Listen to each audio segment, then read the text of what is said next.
Hi friends, നമസ്കാരം. Home mechanic ചാനലിൻ്റെ പുതിയൊരു വീഡിയോയിലേക്ക് സ്വാഗതം. ഇന്നത്തെ വീഡിയോയിൽ നമ്മൾ ഇൻകോ പെട്രോൾ ഗ്രാസ് കട്ടറിൻ്റെ ഒരു അൺബോക്സിങ്ങും അതിൻ്റെ അസംബ്ലിങ്ങുമാണ് ഉൾപ്പെടുത്തിയിരിക്കുന്നത്. ഇത്തരം ഗ്രാസ് കട്ടറുകൾ പലരും ഉപയോഗിക്കുന്നുണ്ടാവും, പക്ഷേ അത് കൃത്യമായിട്ട് മെയിൻറ്റെയിൻ ചെയ്യുന്നത് എങ്ങനെയാണെന്ന് പലർക്കും അറിയില്ല.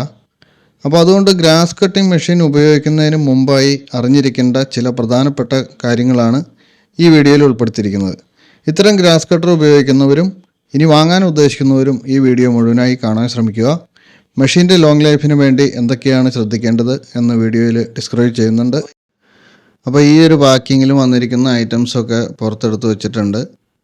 അതിൻ്റെ ഒരു സേഫ്റ്റി ബെൽറ്റ്, പിന്നെ ഒരു കട്ടിംഗ് ഹെഡ്, പ്ലാസ്റ്റിക്കിൻ്റെ ഒരു കട്ടിംഗ് ഹെഡ്, പിന്നെ അതിൻ്റെ ഗാർഡ്, പിന്നെ ഒരു മെറ്റലിൻ്റെ ഒരു കട്ടർ. പിന്നെ ഈ ഒരു മെഷീൻ നമുക്ക് ട്രാൻസ്പോർട്ടിങ്ങിന് വളരെ സൗകര്യപ്രദമായിട്ടുള്ള ഒരു ഡിസൈനാണ്. ഇതിൻ്റെ പൈപ്പ് നമുക്ക് രണ്ടാക്കി സ്പ്ലിറ്റ് ചെയ്യാം. അപ്പോൾ ആദ്യമായിട്ട് ഇതിൻ്റെ കട്ടിംഗ് ഹെഡ് ഫിറ്റ് ചെയ്യുന്നത് എങ്ങനെയാണെന്ന് നോക്കാം. മെറ്റലിൻ്റെ കട്ടർ ഫിറ്റ് ചെയ്യുമ്പോൾ അടിയിൽ ഇടുന്ന ഒരു വാഷർ ആദ്യമായിട്ട് ഊരി മാറ്റി, പിന്നെ അതിലേക്ക് പ്ലാസ്റ്റിക്കിൻ്റെ കട്ടിംഗ് ഹെഡ് ഫിറ്റ് ചെയ്യുകയാണ്. അപ്പോൾ ഈ ഹെഡ് അഴിക്കുമ്പോഴും മുറുക്കുമ്പോഴും നമ്മൾ ഈ സ്പിൻഡിൽ ലോക്ക് ചെയ്യാനായിട്ട് ഒരു അലൻകിയോ അല്ലെങ്കിൽ ഒരു സ്ക്രൂ ഡ്രൈവറോ എന്തെങ്കിലും ഒരു സാധനം ഈ അതിൻ്റെ ഹോളിലൂടെ അകത്തേക്ക് ഇറക്കി സ്പിൻഡിൽ ലോക്ക് ചെയ്യണം. അപ്പോൾ ഇനി ഈ രണ്ടാക്കി അഴിച്ചു വച്ചിരിക്കുന്ന ഈ ഒരു പൈപ്പ് നമുക്ക് ഒന്നാക്കി ഫിറ്റ് ചെയ്യേണ്ടതുണ്ട്. അപ്പോൾ ഈ രണ്ട് പൈപ്പിൻ്റെ അകത്തൂടെ ഒരു സ്പിൻഡിലുണ്ടാവും. ഇതാണ് എൻജിൻ്റെ കറക്കം ഈ കട്ടിംഗ് ഹെഡിലേക്ക് എത്തിക്കുന്നത്. അപ്പോൾ അതും സ്പ്ലിറ്റ് ചെയ്ത് രണ്ട് ആയിട്ടിരിക്കുന്ന രീതിയിലാണ്. അതിൻ്റെ രണ്ടറ്റത്തും ഗിയർ ടീത്തുകളുണ്ടാവും. അപ്പോൾ ഈ ഗിയർ ടീത്തുകൾ ജോയിൻ ചെയ്യുന്ന ഭാഗത്ത് അത് കറക്റ്റ് സ്യൂട്ടാവുന്ന രീതിയിൽ അത് തള്ളിക്കയറ്റിയതിന് ശേഷം ലോക്ക് ചെയ്ത് വയ്ക്കുകയാണ് ചെയ്യുന്നത്. ഇവിടെ ഈ പൈപ്പുകൾ ജോയിൻ ചെയ്യുന്ന ഭാഗത്ത് ഒരു കപ്ലിംഗ് പോലെയുള്ളൊരു പോർഷൻ ഉണ്ട്. അവിടെ ഒരു ലോക്കിംഗ് പിന്നുണ്ട്. ആ ലോക്കിംഗ് പിന്ന് നമ്മൾ പുറത്തേക്ക് വലിച്ച് ഒരു സൈഡിലേക്ക് തിരിച്ചു വയ്ക്കണം. അതിനുശേഷം പൈപ്പ് തള്ളി കയറ്റുമ്പോൾ അതിനകത്തുള്ള ആ സ്പിൻഡിൽ ആ ഗിയർ ടീത്തുമായിട്ട് കറക്റ്റ് മാച്ചിങ്ങിൽ വരികയും അപ്പോൾ നമ്മൾ ഈ ലോക്കിംഗ് പിൻ ആദ്യത്തെ പൊസിഷനിലേക്ക് തിരിച്ചു വയ്ക്കുമ്പോൾ അത് ഓട്ടോമാറ്റിക്കായിട്ട് അകത്തേക്ക് ഒരു സ്പ്രിങ് ആക്ഷനോട് കൂടി അകത്തേക്ക് കയറി പോകുന്നതാണ്. അപ്പോൾ ഒരു സൗണ്ട് കേൾക്കും. അപ്പോൾ അത് കറക്റ്റായിട്ട് കയറി കഴിഞ്ഞാൽ നമുക്ക് ഇതിൻ്റെ സൈഡിൽ കൈകൊണ്ട് തിരിച്ച് മുറുക്കാവുന്ന ഒരു അഡീഷണൽ ലോക്കും കൂടെ ഉണ്ട്. അതും കൂടി ടൈറ്റ് ചെയ്തതിന് ശേഷമാണ് നമ്മൾ ഉപയോഗിക്കുന്നത്. ഇനി അടുത്ത് രണ്ട് പാർട്ടായിട്ടിരിക്കുന്ന ഹാൻഡിലുകൾ നമ്മൾ ഈ ഒരു ബ്രാക്കറ്റ് പോലെയുള്ള ഒരു സാധനത്തിനകത്ത് വെച്ചിട്ട് അലൻകി ഉപയോഗിച്ച് ടൈറ്റ് ചെയ്ത് ഉറപ്പിക്കുന്നതാണ്. അപ്പോൾ ഇത് ഫിറ്റ് ചെയ്യാൻ ആവശ്യമായിട്ടുള്ള അലൻകി, അതിൻ്റെ സ്ക്രൂ, പിന്നെ സ്പാനറുകൾ എല്ലാം ഈ ഒരു പാക്കിങ്ങിൽ തന്നെ നമുക്ക് കിട്ടുന്നതാണ്. ഇനി ഇതിൻ്റെ കട്ടിംഗ് ബ്ലേഡിൻ്റെ ആ ഒരു കട്ടിംഗ് ഗാർഡ് ആ പൈപ്പ് ആയിട്ട് ചേരുന്ന ഭാഗത്ത് അലൻകി ഉപയോഗിച്ച് ടൈറ്റ് ചെയ്ത് ഉറപ്പിക്കുന്നതാണ്. ഇനി നമുക്ക് ഈ ഒരു മെഷീൻ ഉപയോഗിക്കുന്നതിന് മുമ്പായി അതിനൊരു ലോങ് ലൈഫ് കിട്ടുന്നതിന് വേണ്ടിയിട്ട് നമുക്ക് ഇതിൻ്റെ പൈപ്പിൻ്റെ അകത്തുകൂടിയുള്ള ആ സ്പിൻഡിലിൻ്റെ പോർഷൻസൊക്കെ നമുക്കൊന്ന് ഗ്രീസ് ചെയ്ത് കൊടുക്കാം. അപ്പോൾ അങ്ങനെ ചെയ്യാതെ ഉപയോഗിച്ച് കഴിഞ്ഞാൽ നമ്മുടെ കട്ടിങ്ങിൻ്റെ ആ ഒരു കട്ടർ മെഷീൻ്റെ ലൈഫ് വളരെ കുറവായിരിക്കും. അതിൻ്റെ കട്ടിംഗ് ഹെഡിൻ്റെ ഗിയർ ബോക്സൊക്കെ പെട്ടെന്ന് തന്നെ ഡാമേജ് വരാൻ ചാൻസ് ഉണ്ട്. അപ്പോൾ അതുകൊണ്ട് മാക്സിമം നമുക്ക് ഗ്രീസ് ഇടാൻ പറ്റുന്ന ഭാഗങ്ങളൊക്കെ നമ്മൾ ഗ്രീസ് ഇട്ട് കൊടുക്കണം. അപ്പോൾ അതിന് വേണ്ടിയിട്ട് നമ്മൾ ഈ ഓൾ പർപ്പസ് ഗ്രീസ് ചെറിയ പാക്കറ്റിൽ വാങ്ങിച്ചിട്ട് ഒരു സിറിഞ്ചിനകത്തേക്ക് അത് ഫില്ല് ചെയ്തെടുക്കുന്നു. അതിനുശേഷം ഈ സിറിഞ്ച് ഉപയോഗിച്ചിട്ട് നമുക്ക് ഈ മെഷീൻ്റെ പല ഭാഗത്തും ഗ്രീസ് ചെയ്ത് കൊടുക്കാനായിട്ട് പറ്റും.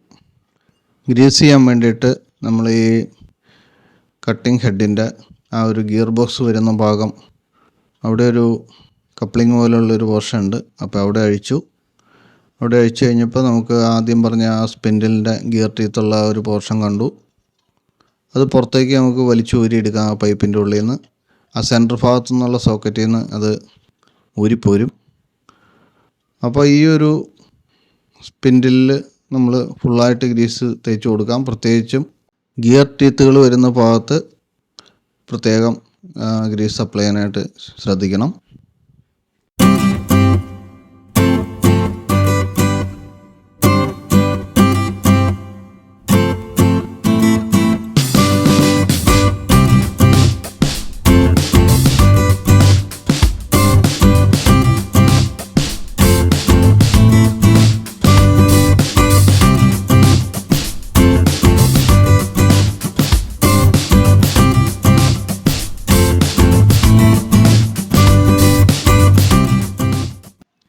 ഗിയർ ബോക്സിൻ്റെ ഭാഗത്ത് ഗ്രീസ് നിറയ്ക്കാനായിട്ട് ഒരു ഹോളുണ്ട്. അപ്പോൾ അതിൽ നമ്മൾ സ്ക്രൂ ചെയ്ത് അടച്ചിരിക്കുകയാണ്. അപ്പോൾ ആ സ്ക്രൂ തുറന്ന് നോക്കുമ്പോൾ അവിടെ ഓൾറെഡി ഗ്രീസ് ഫിൽഡാണ്.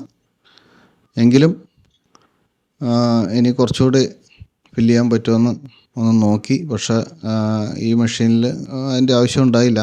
ഓൾറെഡി നല്ലപോലെ ഫില്ല് ചെയ്തിരിക്കുന്ന രീതിയിലായിരുന്നു.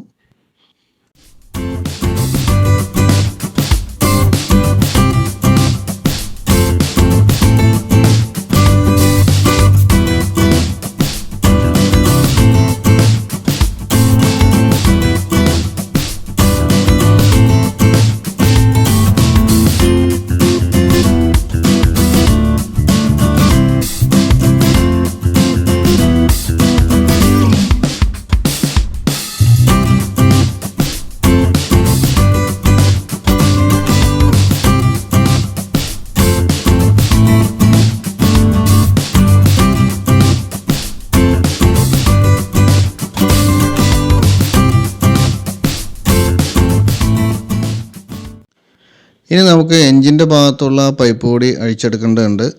അപ്പോൾ അതിനായിട്ട് അലൻ സ്ക്രൂ തന്നെയാണ് അവിടെയും കൊടുത്തിരിക്കുന്നത്. അത് അലൻ ബോൾട്ട് ഉപയോഗിച്ച് അഴിക്കുക, പൈപ്പ് പുറത്തേക്ക് വലിച്ചൂരിയെടുക്കുക.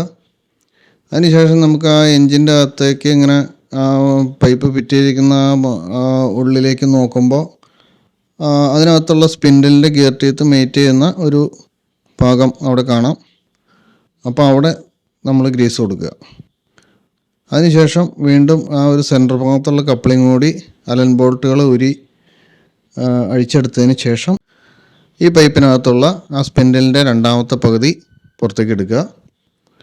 അപ്പോൾ അതിലും രണ്ടറ്റത്തും ഗിയർ ടീത്തുകളുണ്ട്.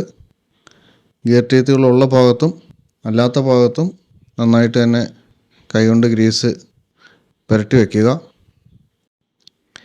പിന്നെ നമുക്ക് ഈ ഒരു രണ്ട് സ്പിൻഡിൻ്റെയും ജോയിനിങ് ആയിട്ട് വരുന്ന ആ ഒരു കപ്ലിങ് പോലുള്ള സെൻറ്റർ ഭാഗത്ത് ആ കപ്ലിങ്ങിൻ്റെ അകത്തും ഇതേപോലെ ഗിയറുകൾ മേറ്റ് ചെയ്യാനായിട്ടുള്ള ഒരു പോർഷനുണ്ട്. അപ്പോൾ അവിടെ മസ്റ്റായിട്ട് ഗ്രീസ് ചെയ്യണം. ഇവിടെയൊക്കെ കുറേ കാലം കഴിയുമ്പോൾ ഗ്രീസ് ലൂബ്രിക്കേഷൻ ഇല്ലാതെ അതൊക്കെ ജാമായി പോകാൻ ചാൻസ് ഉണ്ട്. അപ്പോൾ അങ്ങനെ വന്നു കഴിഞ്ഞാൽ നമ്മുടെ ഗിയർ ബോക്സിനും അതുപോലെ അകത്തുള്ള പാർട്സുകൾ കംപ്ലീറ്റ് മാറ്റേണ്ടി വരും. അപ്പോൾ അത് ഒഴിവാക്കാനാണ് നമ്മൾ ഈ മെഷീൻ ഉപയോഗിക്കുന്നതിന് മുന്നേ തന്നെ നല്ലപോലെ ഗ്രീസ് ചെയ്ത് വെക്കുന്നത്.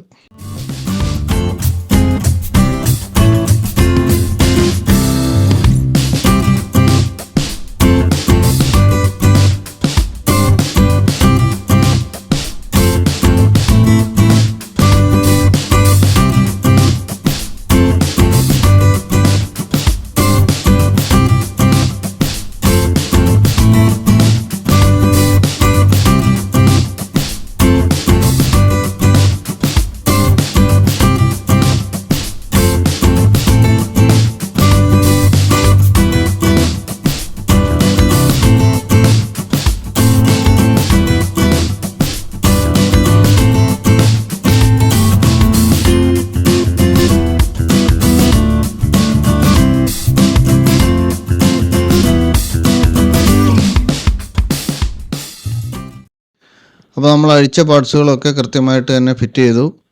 അലൻ ബോൾട്ടുകളൊക്കെ ടൈറ്റ് ചെയ്ത് ഉറപ്പിച്ചു. കട്ടിംഗ് ഹെഡിൻ്റെ ഭാഗത്തും എൻജിൻ്റെ ഭാഗത്തുമുള്ള പൈപ്പിനകത്തേക്ക് ആ സ്പിൻഡിലിൻ്റെ രണ്ട് പോർഷനും നമ്മൾ ഇൻസർട്ട് ചെയ്തു. അതിനുശേഷം സെൻറ്റർ ഭാഗം ഫിറ്റ് ചെയ്യുന്നത് ഒന്നുകൂടി നമുക്ക് വ്യക്തമായിട്ട് നോക്കാം. അപ്പോൾ ഈ രണ്ട് പൈപ്പുകളും ജോയിൻ ചെയ്യുന്ന ഭാഗത്ത് അകത്തുള്ള ആ സ്പിൻഡിലിൻ്റെ ഗിയറുകൾ കറക്റ്റായിട്ട് മേറ്റ് ചെയ്തെങ്കിൽ മാത്രമാണ് ഈ ലോക്കിംഗ് പിന്ന് കറക്റ്റായിട്ട് വീഴുകയുള്ളൂ. അപ്പോൾ അത് വീണില്ലെങ്കിൽ നമ്മൾ അങ്ങോട്ടോ ഇങ്ങോട്ടോ ഒന്ന് രണ്ട് തവണ തിരിച്ചു കഴിഞ്ഞാൽ അത് കറക്റ്റായിട്ട് വീഴും. അതിനുശേഷം കൈകൊണ്ട് തിരിച്ച് ലോക്ക് ചെയ്യുക. ഇനി നമുക്ക് എൻജിൻ സ്റ്റാർട്ട് ചെയ്യാനുള്ള കാര്യങ്ങൾ നോക്കാം. ഇത് പെട്രോൾ ഒഴിച്ച് ഓടിക്കുന്ന ഒരു എൻജിനാണ്. 2 സ്ട്രോക്ക് എൻജിനാണ് ഇതിനകത്തുള്ളത്. അപ്പോൾ ഇതിനകത്ത് 2T ഓയിൽ മിക്സ് ചെയ്തിട്ടാണ് നമ്മൾ പെട്രോൾ ഒഴിക്കേണ്ടത്. അപ്പോൾ അതിൻ്റെ അനുപാതം കാണിക്കുന്ന ഒരു അളവ് ബോട്ടിൽ ഇതിൻ്റെ ഒപ്പം കിട്ടിയിട്ടുണ്ട്. 1:40 എന്നാണ് അതിൽ എഴുതിയിരിക്കുന്നത്. അതായത് 1 ലിറ്റർ പെട്രോളിൻ്റെ 40 ഭാഗം 2T ഓയിലാണ് ഒഴിക്കേണ്ടത്. 1 ലിറ്ററിനെ 40 കൊണ്ട് ഹരിച്ചു കഴിഞ്ഞാൽ നമുക്ക് 25 ml എന്ന് കിട്ടും. അപ്പോൾ ഈ തന്നിരിക്കുന്ന പാത്രം 1/2 ലിറ്ററിൻ്റെ പാത്രമാണ്. അപ്പോൾ അതിനകത്ത് നമുക്ക് 12.5 ml ആണ് ഒഴിക്കേണ്ടത് ടൂട്ടി ഓയിൽ. അപ്പോൾ ഈ പാത്രമാണ് പെട്രോൾ ഒഴിക്കാനായിട്ട് എടുക്കുന്നതെങ്കിൽ നമുക്ക് അളവൊന്നും നോക്കേണ്ട കാര്യമില്ല. ഇതിൽ തന്നെ എഴുതിയിട്ടുണ്ട് പെട്രോൾ മാക്സിമം എത്ര ഒഴിക്കാം. അത് കഴിഞ്ഞിട്ട് ഓയിൽ ടോപ്പപ്പ് ചെയ്യേണ്ട ആ ഒരു ലൈനും ഇതിനകത്ത് കൃത്യമായിട്ട് മാർക്ക് ചെയ്തിട്ടുണ്ട്. അപ്പോൾ അതുകൊണ്ട് നമുക്ക് വേറെ കണക്കൂട്ടി 12 ml കണക്കൂട്ടി ഒഴിക്കേണ്ട ആവശ്യമില്ല. ഓയിൽ ഒഴിച്ചതിന് ശേഷം പാത്രത്തിൻ്റെ ക്യാപ്പ് ഇടുക. അതിനുശേഷം നന്നായിട്ട് കുലുക്കി ഓയിൽ പെട്രോൾ മിക്സ് ചെയ്യുക. എന്നിട്ട് വേണം നമ്മൾ ഒഴിക്കാനായിട്ട്. ഒരു കാരണവശാലും ഗ്രേഡ് കുറഞ്ഞതോ മോശം ഓയിലോ ടൂറ്റി ഓയിൽ നമ്മൾ ഈ പെട്രോളിൻ്റെ കൂടെ മിക്സ് ചെയ്ത് ഒഴിക്കാനായിട്ട് ഒരിക്കലും ഇടവരരുത്. അങ്ങനെ വന്നു കഴിഞ്ഞാൽ നമ്മുടെ എൻജിൻ്റെ ലൈഫിനെ ബാധിക്കുന്ന കാര്യമാണ്. അതുകൊണ്ട് നല്ല ഗ്രേഡിലുള്ള ടൂറ്റി ഓയിൽ തന്നെ വാങ്ങിച്ചൊഴിക്കാനായിട്ട് ശ്രദ്ധിക്കുക. അപ്പോൾ പെട്രോൾ ഓയിലും ഫില്ല് ചെയ്തതിന് ശേഷം ക്യാപ്പ് അടയ്ക്കുക. പിന്നെ ഇത് സ്റ്റാർട്ട് ചെയ്യാനായിട്ട് എൻ്റെ എൻജിൻ്റെ സൈഡിലായിട്ട് കാർബറേറ്ററിൻ്റെ അടിയിൽ ഒരു ട്രാൻസ്പെറൻറ്റ് പ്ലാസ്റ്റിക് ബൾബ് കൊടുത്തിട്ടുണ്ട്. അപ്പോൾ നമ്മൾ അത് ആദ്യമായിട്ട് ഈ പെട്രോൾ കാർബറേറ്ററിലേക്ക് എത്തിക്കുന്നതിന് വേണ്ടിയിട്ട് അത് 3-4 തവണ പ്രസ് ചെയ്ത് കൊടുക്കണം. അപ്പോൾ ഈ ടാങ്കിൽ നിന്ന് ചെറിയ ട്യൂബ് വഴി പെട്രോൾ കാർബറേറ്ററിലേക്ക് സക്ക് ചെയ്ത് വരും. നമ്മൾ ഉപയോഗിച്ചുകൊണ്ടിരിക്കുമ്പോൾ പെട്രോൾ തീർന്ന് എൻജിൻ ഓഫായാലും വീണ്ടും പെട്രോൾ ഒഴിച്ച് ഉപയോഗിക്കുന്ന സമയത്ത് ഇതേപോലെ ഈ ബൾബ് പ്രസ് ചെയ്തിട്ടാണ് കാർബറേറ്ററിലേക്ക് ഈ പെട്രോൾ എത്തിക്കുന്നത്. അപ്പോൾ ഒരു 4-5 തവണ ഇതിങ്ങനെ പ്രസ് ചെയ്ത് കൊടുത്തു കഴിയുമ്പോൾ ഈ പെട്രോൾ കാർബറേറ്ററിലേക്ക് എത്തും. അപ്പോൾ പിന്നെ ഈ ബൾബ് പിന്നെ നമ്മൾ പ്രസ് ചെയ്താലും അധികം അങ്ങനെ ഞെങ്ങി പോകാത്ത ഒരവസ്ഥ വരും. അപ്പോൾ നമ്മൾ നിർത്തുക. അപ്പോൾ ഇനി സ്റ്റാർട്ട് ചെയ്യുന്നതിന് മുമ്പായിട്ട് നമുക്ക് ആ കട്ടിംഗ് ഹെഡിൻ്റെ കട്ടിംഗ് ലൈൻ അതിൻ്റെ ലെങ്ത്ത് കറക്റ്റാണെന്നൊന്ന് നോക്കാം. അപ്പോൾ ലെങ്ത്ത് കറക്റ്റ് അല്ലെങ്കിൽ നമ്മൾ സെൻറ്റർ ഭാഗത്ത് ഞെക്കിയിട്ട് ഈ കട്ടിംഗ് ലൈൻ പുറത്തേക്ക് വലിച്ചു കഴിഞ്ഞാൽ അത് പുറത്തേക്ക് വലിഞ്ഞു വരും. അപ്പോൾ നമ്മൾ ഈ കട്ടിംഗ് ഗാർഡിൻ്റെ അറ്റത്തായിട്ടൊരു ബ്ലേഡ് ഉണ്ട്. അപ്പോൾ ആ ബ്ലേഡിൻ്റെ കറക്റ്റ് ആ ലെവലിൽ വെച്ചിട്ട് ഇത് കട്ട് ചെയ്യണം 2 വശവും.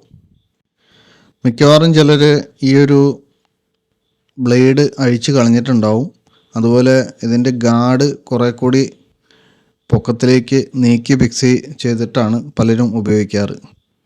ഉപയോഗിക്കാൻ എളുപ്പത്തിന് വേണ്ടിയാണ് പലരും ഇങ്ങനെ ചെയ്യുന്നത്. ഇനി നമുക്ക് ഇതിൻ്റെ കൂടെ കെട്ടിയിരിക്കുന്ന ആ ഒരു ബെൽറ്റ് ഇടുന്നത് എങ്ങനെയാണെന്ന് നോക്കാം. അപ്പോൾ ഈ ഒരു ബെൽറ്റ് ഇട്ടിട്ട് നമ്മുടെ വലതുഭാഗത്തേക്ക് ഇതിൻ്റെ ഒരു പ്ലാസ്റ്റിക്കിൻ്റെ പാഡ് വരുന്ന ഭാഗത്തിൽ വേണം നമ്മൾ ഇടാനായിട്ട്. ഹൈറ്റ് നമ്മൾ കറക്റ്റ് അല്ലെങ്കിൽ അത് അഡ്ജസ്റ്റ് ചെയ്യാനായിട്ട് സൗകര്യമുണ്ട്. അപ്പോൾ അങ്ങനെ വലതുഭാഗത്തേക്ക് ഈ പാഡ് വന്നതിന് ശേഷം അതിലേക്ക് ഒരു ഹുക്ക് വഴി ഈ മെഷീൻ്റെ സെൻറ്റർ ഭാഗം തൂക്കിയിടുന്ന രീതിയിലാണ് നമ്മൾ ഉപയോഗിക്കേണ്ടത്. അപ്പോൾ ഈ ബെൽറ്റ് നമ്മുടെ 2 ഷോൾഡറിലെയും തുല്യമായിട്ടുള്ള രീതിയിൽ വെയിറ്റ് എടുക്കുന്ന ആ ഒരു പൊസിഷനിലാണ് നമ്മൾ ഇടേണ്ടത്. ബെൽറ്റ് കറക്റ്റായിട്ട് ഇട്ടില്ലെങ്കിൽ മെഷീൻ നമ്മുടെ ഏതെങ്കിലും ഒരു വശത്തേക്ക് തൂങ്ങിക്കിടക്കും. അപ്പോൾ അങ്ങനെ വരുമ്പോൾ നമുക്ക് ഷോൾഡറിനൊക്കെ വേദന വരാനായിട്ട് ചാൻസ് ഉണ്ട്. അപ്പോൾ ഇത് കൃത്യമായിട്ട് തന്നെ അഡ്ജസ്റ്റ് ചെയ്തെല്ലാം കറക്റ്റാക്കിയതിന് ശേഷം മാത്രം മെഷീൻ ഉപയോഗിക്കുക. അപ്പം മെഷീൻ തൂക്കിയിടാനുള്ള ഈ ഒരു ബെൽറ്റ് മാത്രമല്ല, നമ്മൾ മെഷീൻ വർക്ക് ചെയ്യിക്കുന്നതിന് മുമ്പായിട്ട് നമ്മൾ ഗംബോട്ട് ഉപയോഗിക്കണം. പിന്നെ ഫേസ് ഷീൽഡും മസ്റ്റാണ്. അപ്പോൾ നമ്മൾ എൻജിൻ സ്റ്റാർട്ട് ചെയ്യാനായിട്ട് ആദ്യമായിട്ട് ആ ചോക്കിൻ്റെ പൊസിഷനിലേക്ക് ലിവർ ഇട്ടതിന് ശേഷം 2 തവണ വലിച്ച് ക്രാങ്ക് ചെയ്യുക. അതിനുശേഷം നമ്മൾ ആ കൈ പിടിക്കുന്ന ഹാൻഡിലിൽ സ്വിച്ച് ഓൺ ചെയ്തിട്ട് ചോക്ക് പൊസിഷൻ നോർമൽ പൊസിഷനിലേക്ക് ഇട്ടിട്ട് വീണ്ടും ഒറ്റ വലി വലിച്ചാൽ തന്നെ ഈ എൻജിൻ സ്റ്റാർട്ടാവും.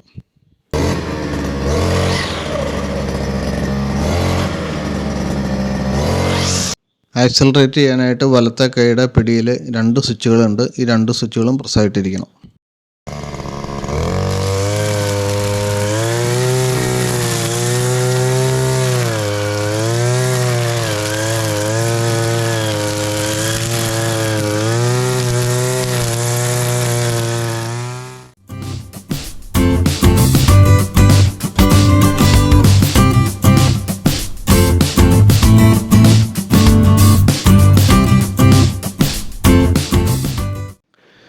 അപ്പോൾ ഈ ഒരു മെഷീൻ ആമസോണിൽ ഓഫർ വന്നപ്പോൾ 8500 രൂപയ്ക്കാണ് ഞാൻ വാങ്ങിയത്. ഇത് വാങ്ങാൻ താല്പര്യമുള്ളവർക്ക് ഡിസ്ക്രിപ്ഷനിൽ ലിങ്ക് കൊടുത്തിട്ടുണ്ട്. വീഡിയോ കണ്ട എല്ലാവർക്കും നന്ദി. വീഡിയോ ഇഷ്ടമായാൽ ലൈക്ക് ചെയ്യുക, ഷെയർ ചെയ്യുക, സബ്സ്ക്രൈബ് ചെയ്യുക, കമൻറ്റ് ചെയ്യുക. താങ്ക്